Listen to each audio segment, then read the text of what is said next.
علوەی سلێمانی و جموجۆڵی بازرگانی هیچ کێشەیەکی نییە و هەموو جۆرە سەوزە و میوەیەکی تێدایە و نوێنەری سندیکای علوەی سلێمانی ئەوە دەخاتە ڕوو نرخەکان وەکو خۆیەتی. هیچ گرانیەک و هیچ بار گرژیەک دروست نەبوو لە ناو علوەیە و بارەکان وەکو پێویست یێتە دەرەوانێ و شتەکانیش لە لای ئێمە گران نەبووە. ئەگەر گرانیەکیش دروست بوو بێت لە ئێران نرخەکە گران بۆ چۆتە سەری تۆزێ گران بووە. ئەجین وەکو سلێمانی گران نەبووە، هەر وەکو جاران بارێتە پێشەوانێ و ئەفرۆشتێ و هیچ گیر و گرفتێکمان نییە. بڵێن لە علوەی سلێمانی هیچ کێشەیەک نیە و هەموو سەوزە و میوەیەکی پێویستیش زیاتریش هەیە. بەڵێ هەموو سەوزە و میوەیەک وەکو پێویست یێتە خوارەوانێ و هیچ مشکلەیەکمان نییە، هەموو شتێک هەیە لە علوەی سلێمانیە. لە چوارچێوی پلانی حکوومەت نانەوەخانە و سەمونخانەکان کراون و خاوەنی ئەم نانەوەخانە ئەو دەخاتە ڕوو.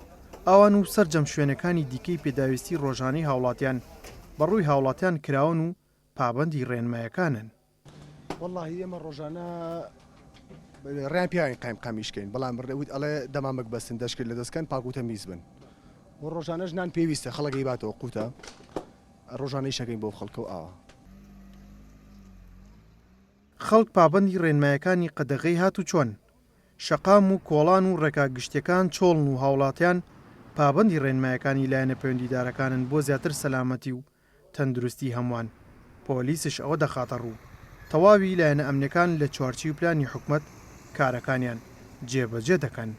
ڕاستەخۆ لەژێر فەرمانی بەڕێز بەڕێوەبەری پۆلیسی پارێزگای سلێمانی بە هاوکاری لەگەڵ وەزارەتی تەندروستی و سەرجەم هێزەکانی یاسایشی ناوخۆ لە سەرجەم کۆڵان و کوچەکانی شاری سلێمانی مەفاریزمان داناوە و ڕێنەمایی بە هاوڵاتیانی شاری سلێمانی دەدەین کە لەم دۆخەیە پێویست ناکات بێنە دەرەوە بە هیچ شێوازێک و ڕێنەمایەکانیان پێ دەڵێن و هەر کەسێکیش بێت و ئەو ڕێنەمایانە جێبەجێ نەکات ئەوە ئێمە سزایان دەدەین و وەک بە چای خۆتان دەیبینن ئێمە مامەڵەمان لەگەڵ کۆمەڵێک سیارە گرتووە و ڕەوانەی حیجزیشانەکەی.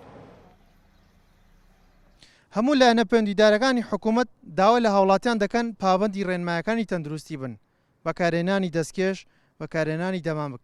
هەموو ئەمانش بۆ ئەوەیە لە پێناو زیاتر پاراستنی هاوڵاتیان و تەندروستی هاوڵاتیانە لە ماڵەکانی خۆیان بمێننەوە. ئەحمەد ئیسماعیل گەلی کوردستان، سلێمانی.